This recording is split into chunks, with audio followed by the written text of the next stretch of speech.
Presiden mengatakan, saya mendengar ada beberapa Kapolda baru, Kapolres baru datang di satu tempat, di tempat kerjanya, malah sowan ke sesepuh ormas yang suka bikin onar, bikin keributan. Dalihnya katanya untuk menjaga ketertiban masyarakat supaya kondusif. Beliau juga mengatakan yang sangat-sangat mendalam. Apa ya seperti itu caranya? Apakah dengan cara seperti itu lalu kita menggadekan kewibawaan kita sebagai aparat negara? Nah, jelek rasanya.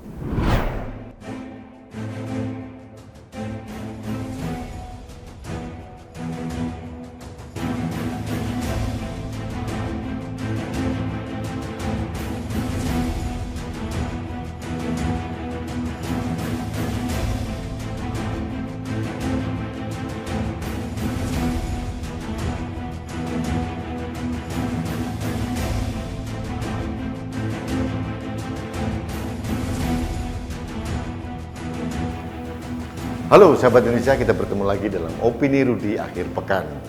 Sahabat Indonesia, beberapa hari yang lalu Presiden Jokowi di Bali dalam pengarahan beliau kepada para komandan kesatuan atau kepala kesatuan kewilayahan pengamanan presidensi G20 di Bali, beliau memberikan pengarahan yang luar biasa menarik gitu. Ada diksi atau bagian tertentu dari pengarahan beliau yang membuat saya tertawa dan bahagia. Karena apa? Ini disampaikan langsung oleh presiden kita. Ini fenomena yang terjadi. Apa itu? Nah, presiden mengatakan, saya mendengar ada beberapa Kapolda baru, Kapolres baru datang di satu tempat, di tempat kerjanya, malah sowan ke sesepuh ormas yang suka bikin onar, bikin keributan. Dalihnya katanya untuk menjaga ketertiban masyarakat supaya kondusif. Beliau juga mengatakan yang sangat-sangat mendalam. Apa ya seperti itu caranya? Apakah dengan cara seperti itu lalu kita menggadekan kewibawaan kita sebagai aparat negara? Nah, jelek rasanya. Ini benar-benar luar biasa, karena menurut saya ini sangat menyentuh akar masalahnya. Karena yang sering terjadi seperti ini. Sudahlah, jangan menjadi kita munafik gitu ya. Yang terjadi adalah bahwa setiap Kapolda, Kapolres setiap datang itu pasti yang pertama adalah dia dijemput oleh pengusaha-pengusaha, mafia-mafia. Sudah pasti itu di satu tempat itu. Katakanlah provinsi A, kabupaten A, ketemu dulu pengusaha siapa nih yang bisa bantu merenovasi rumah dinasnya. Nah, berikutnya apa? Sowan. Sowan kemana? Ormas-ormas yang dianggap berpotensi membuat kerusuhan. Kapolda, Kapolres, sowan pada orang-orang yang melanggar aturan, kata Presiden Jokowi begitu. Apa ya harus begitu? Duh, sayang banget ya. Saya tidak mungkin mengomong Kapolda mana, Kapolres mana, meskipun saya tahu, tapi ya tidak mungkin ya. Tapi seharusnya kalau Presiden Jokowi mempunyai data ya, itu bisa langsung ditunjuk hidung saja. Tapi Pak Jokowi kan orang Jawa, orang Solo. Kalau Pak Jokowi orang Jawa, orang Solo yang penuh dengan etika dan sopan santun sudah bicara seperti itu, pasti beliau sudah mendapatkan masukan yang A1 akurat. Dan ini meresahkan beliau. Bukan hanya beliau, semua anak bangsa ini juga rasanya tercabik-cabik melihat polisi akrab sekali dengan para mafia pengusaha. Polisi cium tangan dengan ustadz-ustadz yang sering membuat keributan. Sowan ke sesepuhnya ormas-ormas itu. Kalau sowan ke Kiai Khos yang selama ini menimbulkan kedamaian, kenyamanan, memberikan rasa aman bagi kita semua, nggak apa-apa. Lah ini loh, ormas-ormas yang sering buat keributan, disowani, supaya apa? Kondusif katanya. Tapi apa yang dikatakan Presiden itu menarik. Apa ya begitu caranya? Apakah harus menggadekan kehormatan dan kewibawaan kita sebagai aparat negara? Kalau saya jadi Pak Polisi, Pak Kapolres, Pak Kapolda yang melakukan itu, saya tutup muka saya, malu. Bayangkan, ternyata praktik-praktik seperti itu sudah diketahui oleh Presiden. Harusnya para penegak hukum, polisi, ini harus mulai introspeksi diri. Banyak kasus-kasus di daerah-daerah, kasus abal-abal, kasus yang seperti mohon maaf ini di Kerawang misalkan.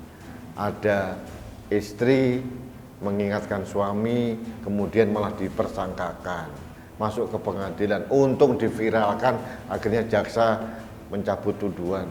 Hari ini bebas. Banyak sekali. Terjadi lagi di Surabaya begitu juga.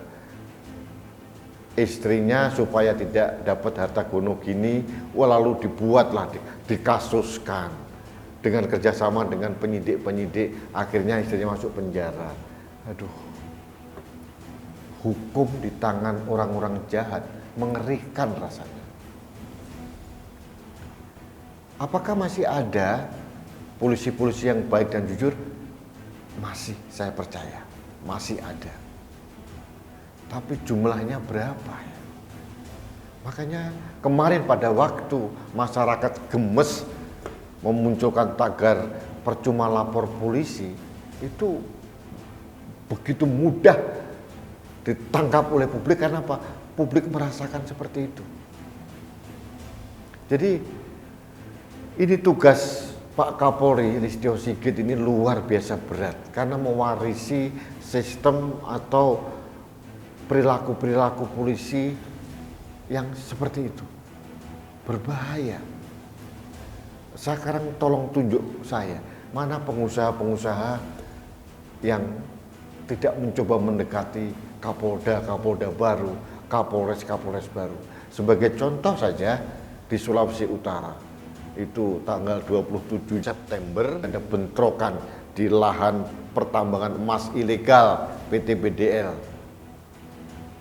Terjadi bentrok antara preman-preman dengan petani penduduk setempat, akhirnya timbul korban jiwa. Preman-preman ini yang bayar siapa? Kemudian ternyata sampai hari ini yang dipersangkakan hanya preman-preman ini. Bosnya, main masternya untouchable. Konon hanya dipanggil beberapa kali, tapi tidak pernah masuk jeruji besi.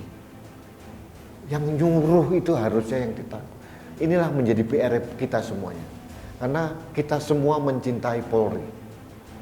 Jangan sampai para polisi-polisi kita yang kita andalkan menjaga Kamtibnas ini begitu pragmatis dan disetir oleh para pengusaha hitam.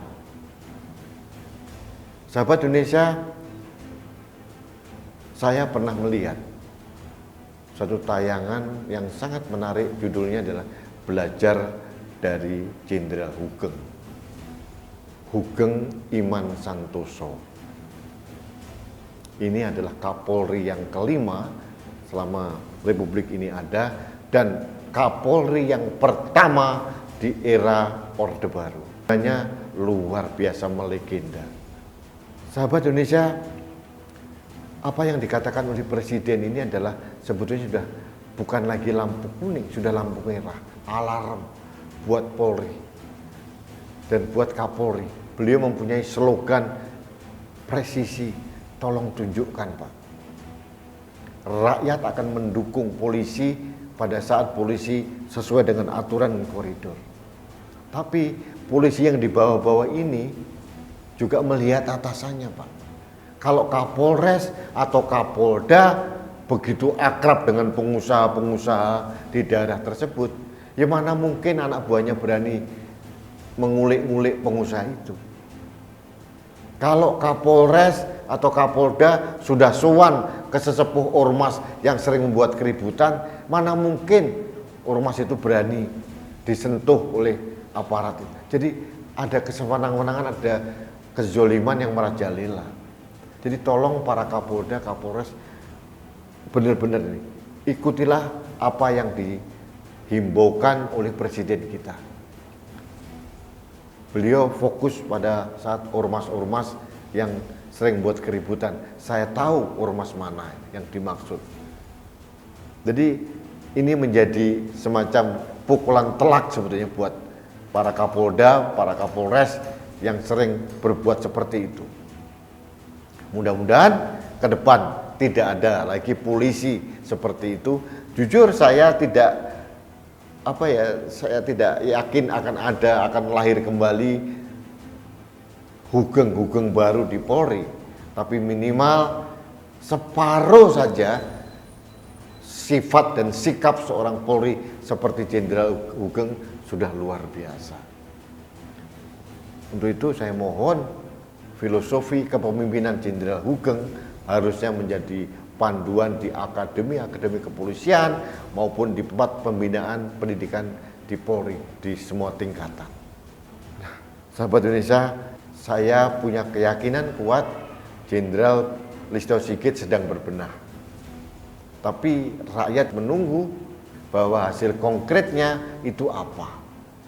Jangan hanya bicara kami sudah berusaha apa, tapi hasilnya tidak ada. Yang paling penting bagi rakyat adalah implementasi di lapangan. Semua insan-insan Polri memberikan keadilan, kedamaian, kenyamanan, dan menjamin ketertiban masyarakat. Itu yang paling penting. Bukan Polri yang seperti dulu, preman berseragam, suka pungli dan sebagainya. Itu mudah-mudahan tidak terjadi lagi. Baik sahabat Indonesia, ini pesan moral yang ingin saya sampaikan kepada sahabat-sahabat saya insan Polri. Mudah-mudahan teguran dari Presiden yang menurut saya sangat makjelb ini ditindaklanjuti dan menjadi modal dasar untuk berbenah dan mengevaluasi diri supaya Polri presisi itu menghasilkan insan-insan Polri yang mumpuni dan berjiwa NKRI. Itu harapan saya.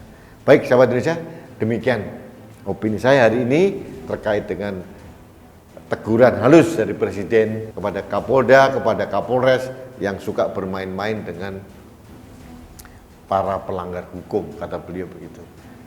Tapi satu hal, kuncinya adalah beliau menitipkan kewibawaan, kehormatan, dan harkat martabat Polri itu jangan mudah digadekan. Itu pesan dari Presiden. Mudah-mudahan teman-teman Polri menyimak dan melaksanakan instruksi dari Presiden. Baik sahabat Indonesia, demikian opini saya hari ini terkait dengan Presiden. Saya juga berharap Anda semua selalu sehat.